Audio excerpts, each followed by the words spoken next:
We are raising one of the most selfish generations to ever live. We spend so much time as parents speaking about what our children will wear, where we will vacation.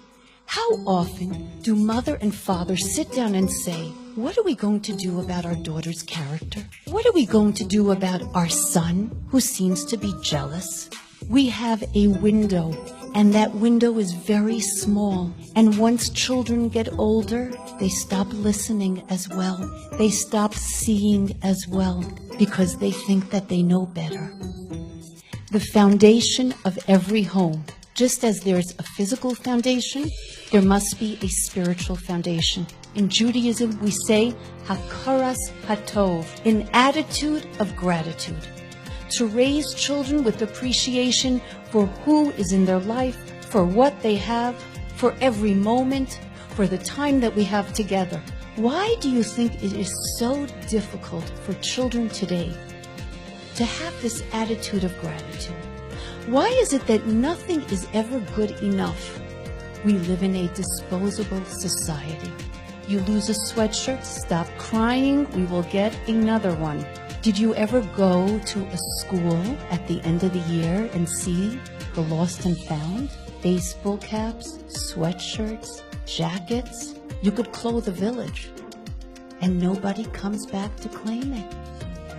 And what we teach our children is that we live in a disposable society where everything is replaceable.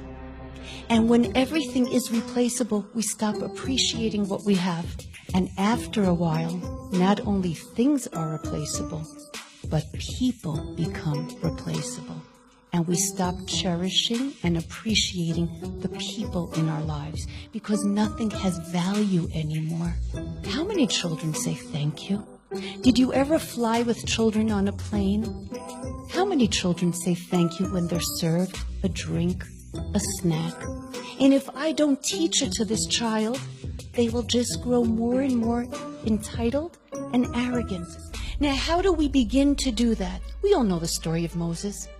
When it came to the 10 plagues, and it came to the first plague of blood, God said to Moses, you cannot hit the Nile River. Your brother Aaron must. Do you know why?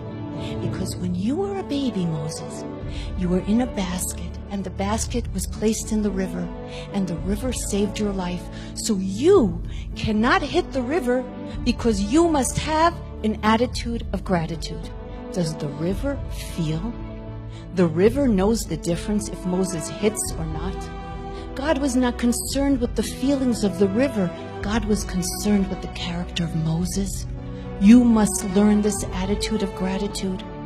And yes, the river was flowing anyway, so what's the big deal? Did the river go out of its way? No, but Torah is teaching us the most crucial of parenting lessons. Yes, the river was supposed to flow. And yes, the bus driver is supposed to drive, and the teacher is supposed to teach, and mommy is supposed to be there for you, and have dinner for you, and have a loving home for you, and daddy is supposed to be there for you, and study with you, and take you to football or soccer. But that, my child, does not mean that you do not have a right and responsibility to say thank you. Thank you to the teacher, and thank you to the bus driver, and thank you to the security guard, and thank you to mom, and thank you to dad. Lesson number 1 of parenting: to open up our children's eyes to those in their lives that they take for granted. It's crucial for a child's character.